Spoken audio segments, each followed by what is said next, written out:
Captivating the King has concluded with 16 episodes featuring the beautiful story and journey of Hee-soo and the King. At the end, upon noticing that something might happen to Mong-woo after she was summoned by the Queen Dowager, the King quickly goes to the Queen Dowager's quarters.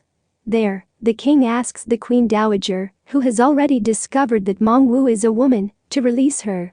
If not, he will drag the Queen Dowager's servant from her quarters to free Mong-woo. The Queen Dowager has no choice but to release Mong-woo. She then proposes an idea to the King. To appoint Mong-woo as a concubine in order to stop Mong-woo from going to King. Her intention is not only to prevent Mong-woo from leaving, but also to ensure the King has an heir who will inherit the throne.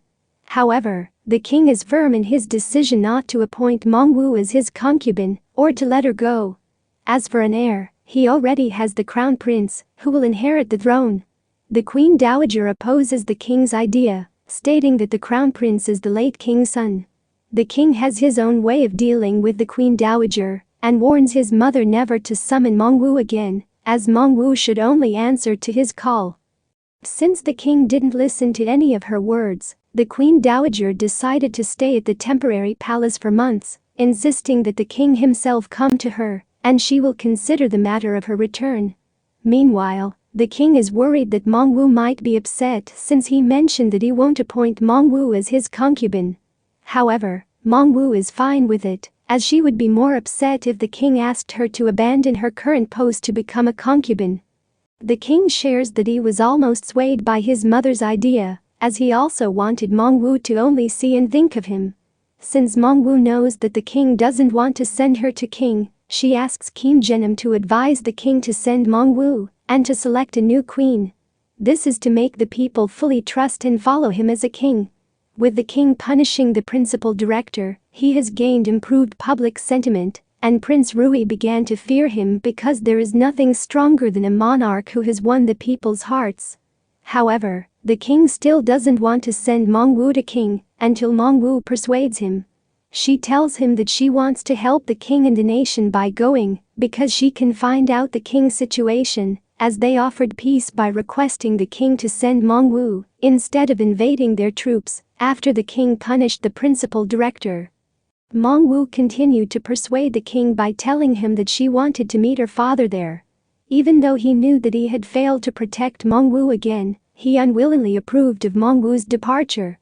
Mong-woo then hugged the King to thank him and assured him that she would live up to his expectations. Heading to King, Mong-woo was accompanied by Ja Gunyeon, and the King granted Chudol-ha amnesty, as he wanted Chudol-ha to protect Mong-woo. Before leaving, Chudol-ha wanted to finish his revenge against Yeonbo, as he was the one who prosecuted and harmed Hongjong. Just after Yeonbo fled after harming his exile overseer, Chudol-ha went to see him and exacted his revenge. They didn't catch Chudol-ha for his actions because they made it seem as if Yeonbo died at the hands of a bandit. Mong-woo bid farewell to Myung-ha and the Crown Prince before she left the palace. The next day, Mong-woo was escorted by Captain Ju to meet the King. Before that, he asked Mong-woo to change her attire with the clothes the King had prepared for her. The King was stunned by Mong-woo's appearance. He summoned Mong-woo because he wanted to spend the whole day with her as an ordinary man and woman. They spent time together, and after playing skipping stones, which Mong-woo did better than the King, they spent the rest of the day at the house. There, the King gave Mong-woo advice on what she should and should not do while in King. Mong-woo also made requests of the King, and as she continued to speak, the King kissed her. After that, Mong-woo asked the King why he hadn't asked for her name. The King explained that he followed the rule of Mong-woo Baduk Bet, in which she only reveals her name to the opponent who beats her. Hence, he would beat her after she returned from King and then ask for her name. After spending the night together, the next day Mong-woo left for King. The King felt the emptiness after Mong-woo left, and as Mong-woo requested, the King decided not to stay alone at Yongchijang and closed the place until Mong-woo returned. He even forbade anyone from mentioning Mong-woo. After 9 months of Mong-woo's departure for King, the King appointed the Left State Councillor as the Chief State Councillor, the Inspector General as the Minister of Personnel, and the Chief Royal Secretary as the Minister of Rights. The King initiated strong reforms in the court. Myung-ha had now become the third Minister of War, while Jung Jae-pyo became the Supreme General of the Privy Council.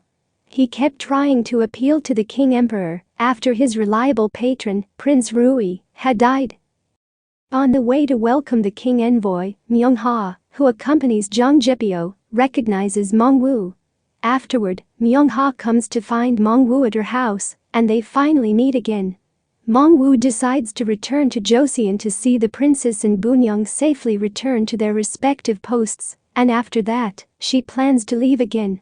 Her father, Kang Hyung-soon, is still in Beijing with Chudal-hye, as Chudal-hye decided to stay with Mong-woo's father. On the other hand, because of Prince Rui's sudden death, the king puts a lot of effort into having Boon-young return safely. The king finally meets Boon-young, who replaced the princess's place to go to King to become a spy. She provided a lot of reports on the King family, greatly benefiting the king. This contributes to the capture of Jung Jae-pyo as the criminal. He is arrested for being Prince Rui's loyal subject, who was proven to have plotted treason before his sudden death. When Jung Jae-pyo is being dragged to avoid punishment, he suddenly claims that he is the loyal subject of the king and the man of Joseon. But the king doesn't forget what he told him before, that he is the man of king. Even though he pleads with the king shows no mercy towards him, as Jung Jae-pyo never became his subject. Afterward, Boon-young returns home and meets her parents. Even though the king wants to reward them, they reject it as they are happy with their life now. Since Boon-young has returned to her post, meaning the princess must have returned to the palace, Mong-woo decides to leave again and bids farewell to Myung-ha. Since Mong-woo told him before that she didn't want to tell the king about her return because nothing good would come of it, Myung-ha tells the king about Mong-woo's plan to go to Master Choam's house. The king is waiting for Mong-woo while playing baduk. While taking a rest, Mong-woo listens to the baduk sound and decides to find the source. The sound leads her to the king. He confesses how he missed her, and now he has decided to go to find her without depending on Mong-woo or Snow or anything else. He then removes his hat and kisses Mong-woo. The king and Mong-woo then play baduk together as they promised before. However, before the king wins the game, Mong-woo tells the king her name, Kang Hee-soo. Knowing her name, the king finally calls her by name and wants to spend the rest of his life with Hee-soo. This means the king will marry Hee-soo, and since the queen position is still vacant, as he intended, Hee-soo will become his queen. In the end, the king fulfills his brother's wishes to punish the person who harmed him and sees to it that the prince royal ascends to the throne. Thank you, captivating the king, for presenting us with a great story about Hee-soo and the king. Going to miss this drama every Saturday and Sunday. I hope to see the actors and actresses in their next project. Stay tuned at Dramafan for more Korean drama previews and spoilers.